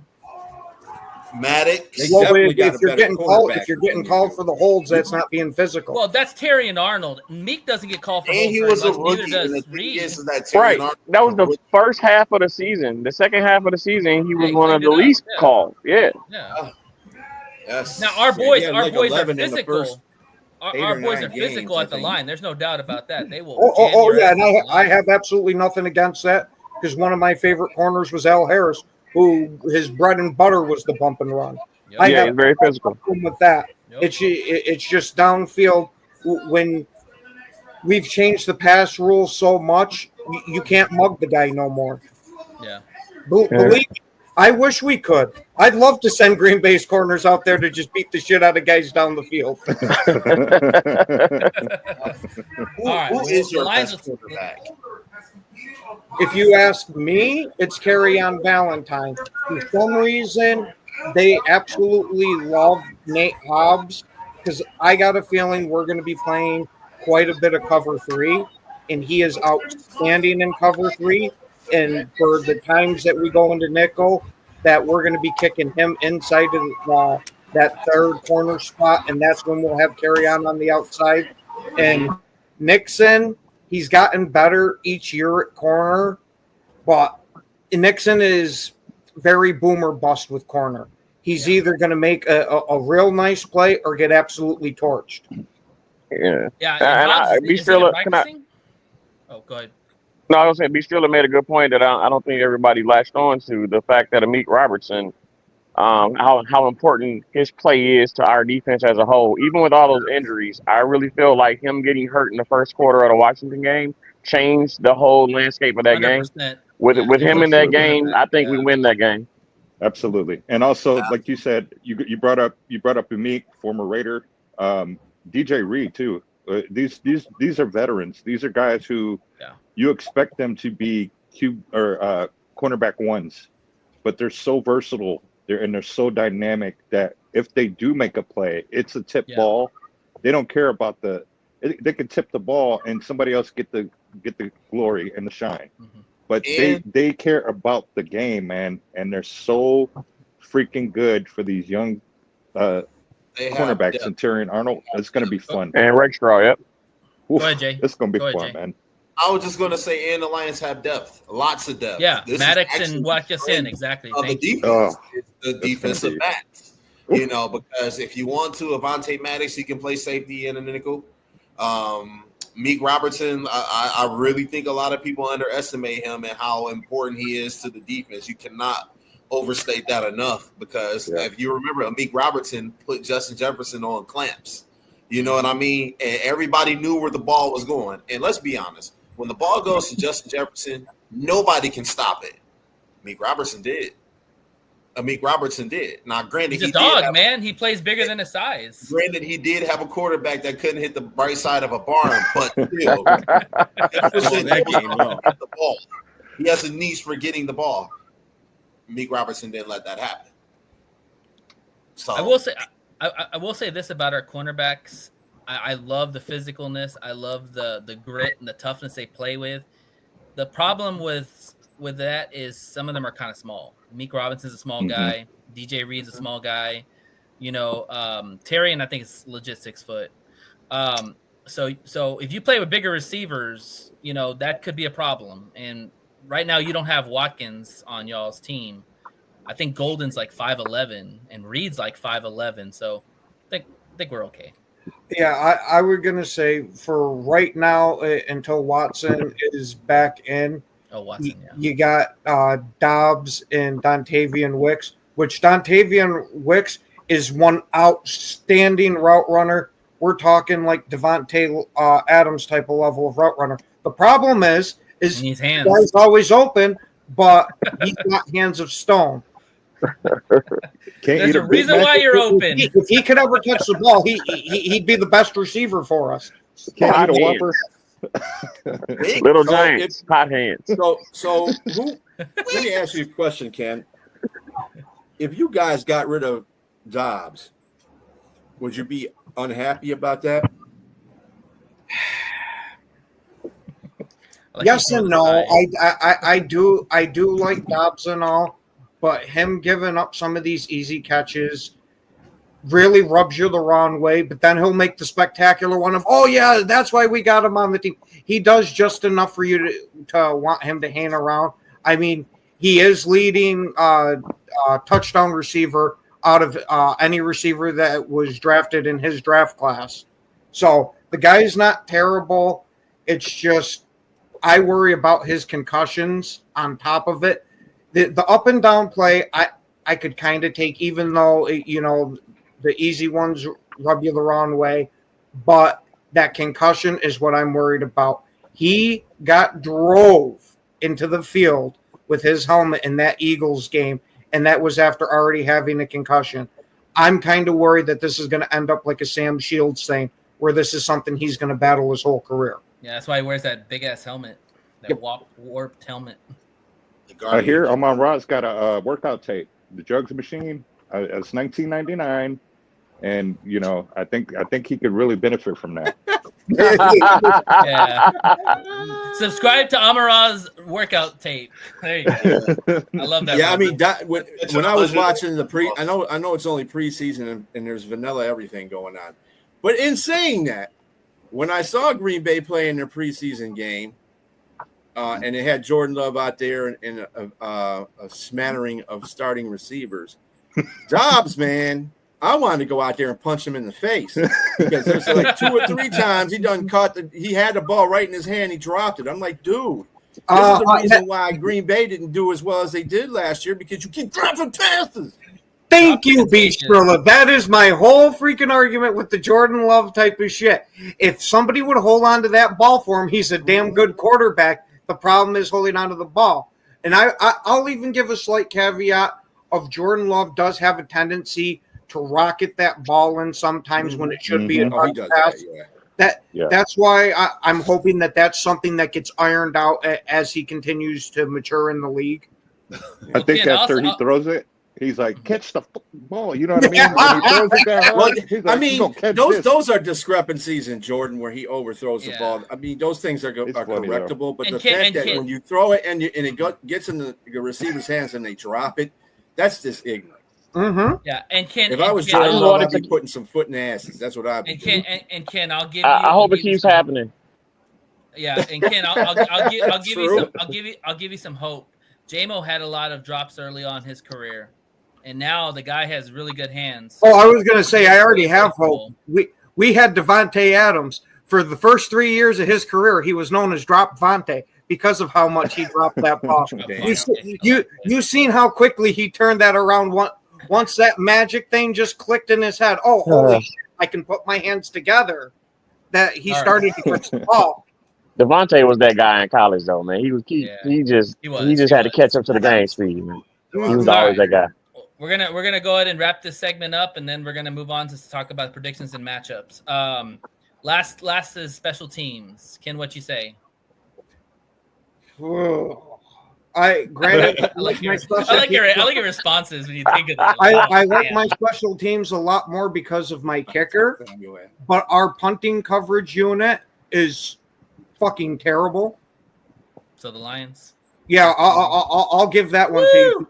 I'm not a big fan of our coverage unit. All right. So overall, if we do the math, Lions win this matchup. So good job. Thank you, Ken, for your honest takes. I appreciate that. Absolutely, man. All right, moving on. We're gonna talk about predictions and let's talk about matchups. What are y'all looking forward to seeing in the game? We'll start with you, B. We'll just go down the line. What am I looking for in the game? I told you what I was looking for in the game already for the Lions. Tell us again. It's the interior offensive line. I'm watching that. I don't really have a problem with anything else they're doing. I don't. It's just that interior offensive line because that's the meat and potatoes of that offense. If you think about it, if they get pressure in Goff's face, I mean, you get pressure in anybody's face up the middle, any quarterback's going to falter.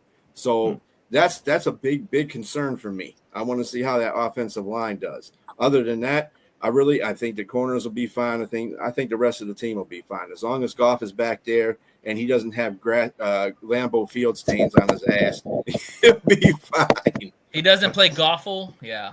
Yeah, he doesn't play golf. You guys are silly. I will say this. I do think they're going to line Parsons up in the middle. Just you watch. They're going to test that interior real early. You like it, Robbie. You know wouldn't be surprised if it's Van Ness or if it's Rashawn Gary. They kick into the middle. They've been trying Van Ness at defensive tackle here during training camp. I don't fear Van Ness, man. That guy's a bust. I don't know what's up with him. I was going to say that's a real early still to call after 2 years of bust. Granted, I'm not sitting here singing this guy's praises like he's a world beater. I still want him to take a massive step up. Yeah. What gets me the most about him is in college, you saw he was a damn good hand fighter. For some reason, he has not brought that to the NFL. He's only bull rushing them. I wonder how much of it was switching the schemes. You come into the league, your first year as a rookie, learn one, and now all of a sudden you got to switch to a different scheme. He looked a lot better last year as the year went on, and he's damn good against the run. Now I want to see him turn this into actual pass rush besides just the bull rush. Okay. Yeah, what do you think about like that too? What do you think? What are you expecting to see from Love in the offense? Oh, I'm expecting to see Love go completely ham out here. Now, granted, again, you guys do have a good secondary in that. So if we're getting 250 yards passing, I'm happy with that as long as we're running the ball effectively. And you assume with Josh Jacobs you're going to. And I'm going to continue my thing of saying Tucker Kraft's going to be leading in yards by saying he's going to be leading in yards for this game, and he'll cap it with 2 touchdowns. Oh, wow. Okay. All right, Jay, what do you say about the matchups and what's going to happen? So matchups. Not predictions, y'all, just matchups right now. I'm going to give you the matchups that I want to see. Yeah. I want to give you 2 right now. One, I want to see Aiden Hutchinson versus whoever is on that offensive line. Zach Tom. Yeah, like everybody has that vision of Aiden Hutchinson just not being the same because of the leg injury. Truth is, I work in medicine. I know a lot about bones and orthopedics, right? So that bone, once that bone breaks and there's no cartilage, I'm not a doctor, by the way, so I'm not saying this, but once that bone, if it breaks, no cartilage or ligament damage and that bone heals, it's going to come back stronger than it was before. And Aiden Hutchinson was already a machine that was getting in the backfield every time. And, I mean, the guy was just ferocious. So I want Aiden Hutchinson to go out there and prove why the Lions needed him last year. And if he was out on that field, they'd have probably made it to the Super Bowl. So that's one matchup. Also, I want to see Jameer. I want to see. After you guys are done, I got one question to ask you guys in that, but after you guys are done. Yeah, and I want to see Jahmyr Gibbs, man. Like I said, Jahmyr Gibbs, man, he's going to have to be that guy on our offense, and I want to see him slice and dice, gash that defense so much. And Micah Parsons out there, I want to see Micah Parsons trailing behind him, you know, while Jahmyr Gibbs is leaving him in the dust, and he's looking back at him like, "Nah, you can't catch me." Yeah, I like that, Jay. Put Parsons in coverage. See. I like that. That's the matchups, and I want them to run literally right away from him. You know, do a little through the A gap, B gap, whatever you want to do. I want to see them just run that ball. And my prediction for the game, not predictions yet. Not predictions yet. Oh, okay. I got you. We'll circle back around. Sorry. All right, Ken, ask your question. Okay. Since you guys seem to at least relatively expect Hutch back to the exact same Hutch that he was, since this is the last year of his deal, what do you think is going to be the deal that he's going to be go for? You think he's going to be beating Micah Parsons' number? No. Yep.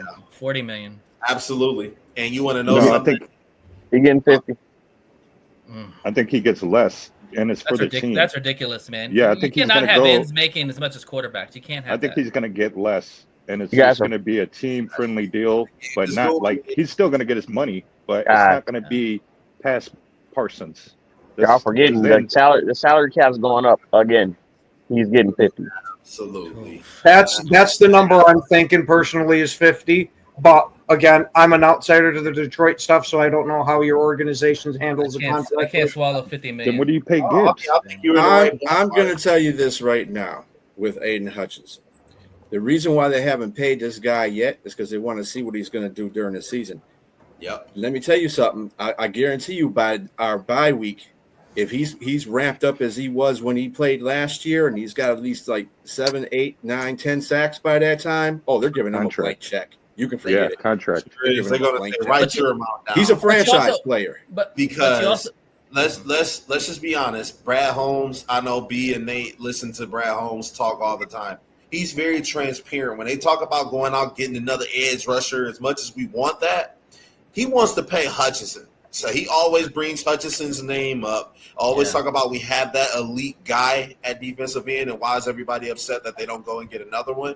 He's telling you exactly what it is. As soon as Hutchinson comes back into full force and we see exactly what he's doing, we're going to pay that man. And he was going to get paid, whether it was really quick, Nate, whether it was $45 to $50 million, he was going to get paid. As long as he stayed healthy and he stayed productive, he was going to get paid. Yeah, but I mean, just because a team pays $47 million doesn't mean the other team has to reciprocate and pay more. Doesn't always mean that. The Packers overpaid for Micah Parsons because they really needed him. And they're trying to get Super Bowl this year. Yeah, they're trying to go all in right now. Look, you want to know something? The reason why I got to disagree with you on that one, Nate, is because who's the biggest star in Detroit right now? B, I know you know who it is. Who's the biggest star of any sports team here in Detroit? Shit, I would say Goff, man, because everybody chants his name at the games. Well, he's the quarterback, so people are loving him in general. And it's the quarterback usually is a star. Thing. We ain't got to revisit that, but B, it's Aiden Hutchinson. You know that. Aiden Hutchinson is the biggest star here in Michigan right now. And we also have a lot of stars that we want to keep on the team too. You're going to break the team up paying one guy $50 million when he has yet but, to. But $50 million's not going, but that's not going to break the team. But that's what I'm telling you guys, man. He has yet to lead the sacks. Yes, but you want to know why? He has yet to lead the NFL in sacks. He has yet to play like last year. They would have paid him in the offseason had he performed all last year. Yeah, he would have been. They don't pay he would have got paid. What you've done, they pay you based off of your potential. And what's to say Aiden couldn't like have a team friendly deal? Like he knows that this team will go somewhere because he knows his worth. We'll see. I don't see him as that player though. He don't care about being the top paid guy. That's not his. Yeah. He don't care about getting Rumble said this is the new NFL. Okay, you get paid for your potential, not for what you've done. Yes, right. Which is it's sad. It's so sad. Why did Parsons wait till now to get $47 million though? Yeah. Well, okay, so here's the potential, or what based off what he's done. But here's the thing: already a perennial. It's a mixture of both. Go ahead, Brandon, and we got to wrap this. I know we got to move on, make it quick. But here's the thing about it: what you guys got to remember, they're in a union, and when the next guy is up, the union is putting pressure on you to get a certain amount of deals because of the other guys coming behind you. That's the thing. It's political. He's going to get 50. That's what market We'll value see. is about. We will This see. year We will- saying, hey, take less than Micah Parsons. He just got 47. No, We look will at see, Miles. Brad. When Max Crosby got paid, Miles Garrett got more. When Miles Garrett got more, TJ Watt got more. And literally, it just goes. And you just named two guys who led the league in sacks. Yeah, Micah Parsons Absolutely, he's been the top guy, and then Miles Garrett has been the top guy. The one Aiden has not been that top guy. Listen, but then again, you guys are. Michael Parsons getting paid. But you the say one it's thing, the one because thing. the Packers are. My bad, Nate. Go ahead. I know I'm over.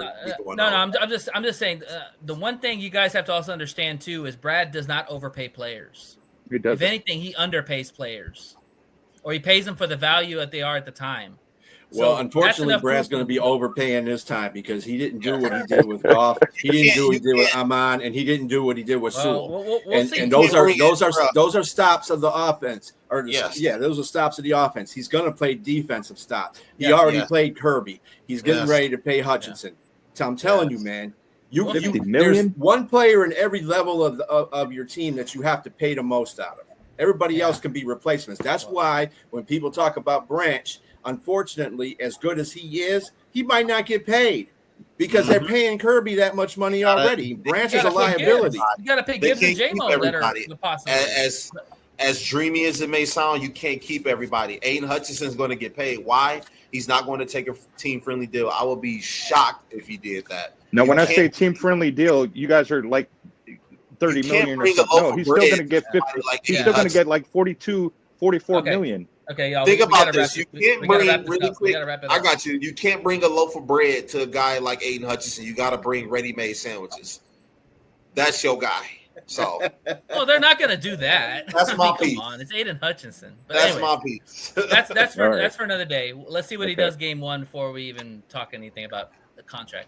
All right, Austin, go ahead and give me your matchups and give me your predictions. We're just gonna roll it up and down. Yeah. Okay. Yeah, for sure. So, so the matchups that I'm going to be looking for this week or week one with the Packers is one, can Jordan Love stay upright against our kind of like rejuvenated defensive line with Aiden Hutchinson back and stuff like that? Can our interior O-line withstand like any pressures and open lanes from the Packers? I know like our interior O-line is a question mark with McNeil out, but we do have Reader right there, so that's a good thing. The Micah Parsons always going to be that X factor in a game like this. Yes, he's got to learn a new offensive line back up. He has to learn a new playbook in short notice, but he's still gonna play a factor. It's Micah Parsons.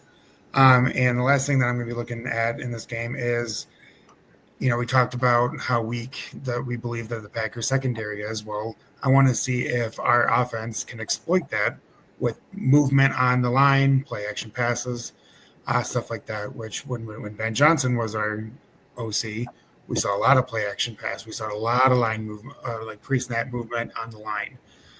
So I expect to see the same with Morton as our OC. So that's what I'm kind of looking out for, the matchups I'm looking at. And predictions, I think this is going to be a close game.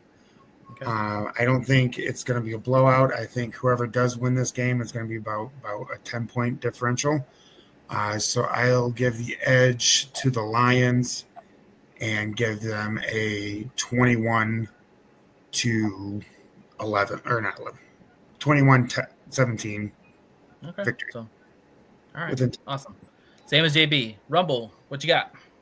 Yeah, I'm kind of with us on this one. I want to see the secondaries for both sides. I want to see how the Packers react to our wide receivers. Again, we do have weapons. Amon-Ra, J-Mo, Tesla, more than likely starting. You know what I mean? This rookie's going to come in, and I think they're overlooking this rookie with this wide receiver room that we've already had established in J-Mo and Amon-Ra. I think this kid's ready. I think he's going to go out there, and we've had one every year. We've had a rookie have a game, very first game where they've come out and shocked us. Brian Branch being one a few years ago. And then obviously Green Bay secondary. We don't. I couldn't tell you the guys' names that are starting. We don't know yet. Those are asterisks by their names. So how are they gonna look versus our guys, and then how are their wide receivers gonna look against our guys and that revamped secondary? I think that's where the line's drawn. Jordan Love's going to be throwing that ball. Everybody keeps saying they're going to run the rock, but we know Jordan Love's going to throw it 30 plus times. And what's going to happen? Are we going to intercept him? Are some of our corners going to get some interceptions? Are some of our linebackers? What that remains to be seen right there, because again, with all the drops that they've been experiencing, I think we have some game ready cornerbacks in TA, and of course in DJ Reed, and I think that's going to set the tone right there. They're going to want Jordan Love to beat them, so I'm going to go secondaries on both sides. I'm looking forward to it. What's your prediction? I got the Lions winning big in Lambeau. We've owned Lambeau. I got them winning big, man. I see it 35. I see it 35-18. I think we pick off Jordan Love. I love it. I think we pick man. Jordan Love off. It's going to be Prime TV kicking their ass again. I love it. It's going to be a prime time. We play best under the lights, just how we did Patrick Mahomes that year after they won the Super Bowl. Man, I look forward to it. Yeah. We might even have a couple fumbles, man. Might Let's have go. some sack fumbles from Hutch. You know what I mean? Brandon, what you got? Tell us. All right, I want to see our pass rush against their tackles. I want to see if Green Bay gets away with murder on the holds like they always get away with when we play them at Lambeau. They hold the crap out of us. They do, yeah. So I do want to see that. And you don't roll your eyes. You know it's true. How many times did You want to talk about penalties after that last Packers and Lions game where you guys got gifted like 4 of them? And then I also want to see our running game. I want to see how our O-line opens holes in the run game. I want to see if we can still road grade like we were doing last year, because Gibbs and Montgomery, we was in there. They were running through holes that, journeyman running backs could average 3 yards a carry. It was down the field 3 yards before they got touched. So if we can still do, that's what I'm looking for. I want to see if we can still do those things. And the biggest one, the third one I want to see is our linebackers versus their intermediate passing game. That's where we always struggle defensively. And no matter who our defensive coordinator has been, we've struggled there since DeAndre Levy left. So that's what I want to see. It's been a minute. All right, B, give me your prediction. So this could be an either way game. Let me tell you something. What happens in the beginning of the season? What side of the ball doesn't play well in the beginning of the season? Offense. There you go. So if you're leaving it up to the two defenses, and I really want to see if Micah is going to fight this back pain and actually be effective in this game. If he's effective in this game, it could go Green Bay's way. If Aiden Hutchinson's effective in his game, it can go our way. I'd say 20 to 16 us, or like I said, it can go either way. 20-16 either way. Of course, I'm going to say 20-16 us because I'm a Lions fan, but I can see through that path. It's not going to be a high-scoring game because the offenses are going to be, at least Jordan Love got some preseason time, but Jared Goff didn't. None of the offensive starters did for us. So you got to look at it like that. And they're playing under John Morton, who – they're incorporating a little bit less offense or a little bit more offense or whatever they're doing. So that's got to gel. Defenses are just teeing off. That's all there is. They don't care about what coach you got on that other side. They're teeing off. So I think both defenses will create challenges for each other. And like I said, it could be 20-16 either way. But of course, because I'm a Lions fan, I'm going the Lions. But yeah, all right, it's gonna be a close game. It's gonna be close. Ken, what you say? What's your prediction? Oh. Come on, you don't have to think about that. Yeah, because I want to try to make it as close to accurate as I can. Yeah, I'm crystal ball over there. Hey, I've been right on occasion here, but I'll go right along the lines with B. Strilla. I think it's going to be a close game. We see a lot of sloppy play these first couple of weeks in the NFL season. because of these short preseason games where your starters at best are getting a couple of series. Give me 21-17 Green Bay. All right. Not surprising. All right. And mine, of course, I'll keep it real simple. 24-21 Lions. And the two things I really want to see that I think will determine the Lions' victory, can we run the ball effectively on Green Bay consistently? If we can, it's game over. Because everything's predicated on the run. And then the second thing is turnovers. Can we force turnovers and can we not turn over the ball? If we win that battle, game over. That's it. So I didn't get to give a prediction, but I'll say this. I'm sorry. Go ahead. No, you good. I'll say, how many times last year did the Detroit Lions get held under 20 points? Once. No, not once. Our lowest score was 20, I believe. Okay. Mm-hmm. That was there still. That was against Tampa Bay. Who was that? Tampa Bay. Was it? No. Tampa Bay, I believe. One of the games that we lost. Who It was. I think it was Tampa. That was a low scoring game. Go back and look. Yeah, it was 2017 or something like that. Yeah, it was. Yeah, It was. They got it us early on that. I'll look it up, but I don't think this game stays under 20 on. But I know everybody's saying about the defense. Offense is starting slow. This will be a relatively high scoring game. The over under is 48, so that tells you right there. So that was just that one game, right? Every other game we scored over 20. Yeah, and that was early in the season. That was right after the Rams too. So, anyway, But Tampa's defense different than Green Bay's defense. No offense. Yeah. All right. They really are.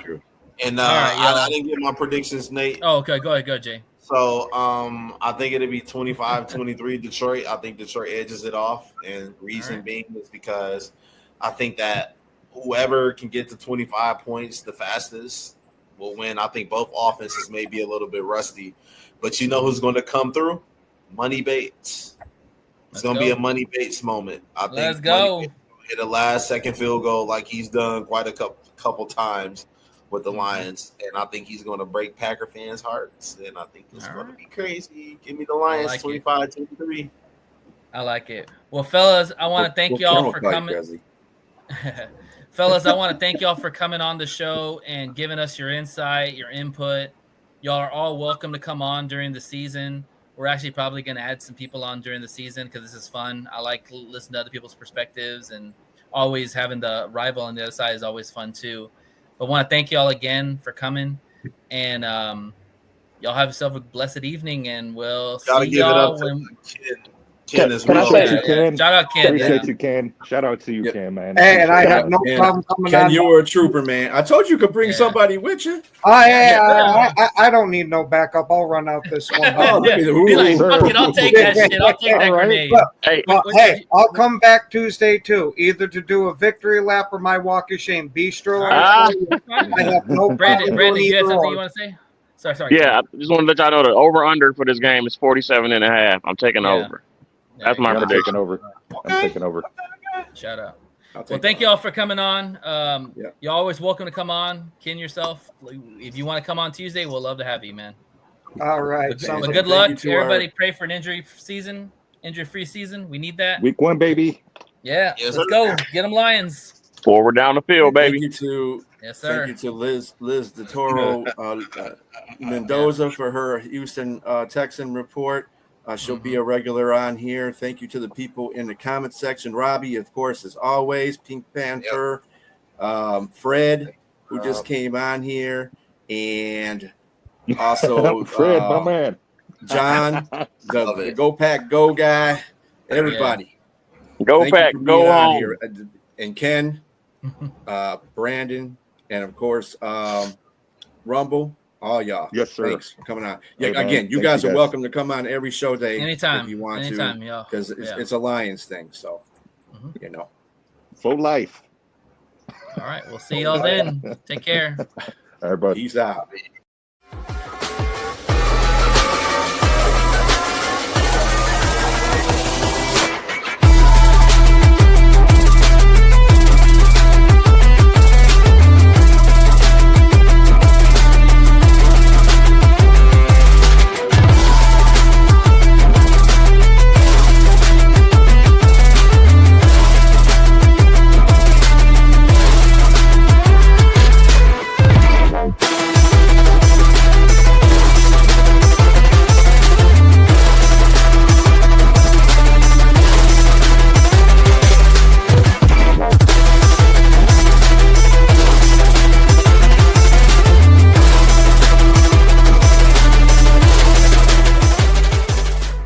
don't forget, the Die Laughing Comedy Show with your friends at Dre's Daiquiri and Cotton Gin.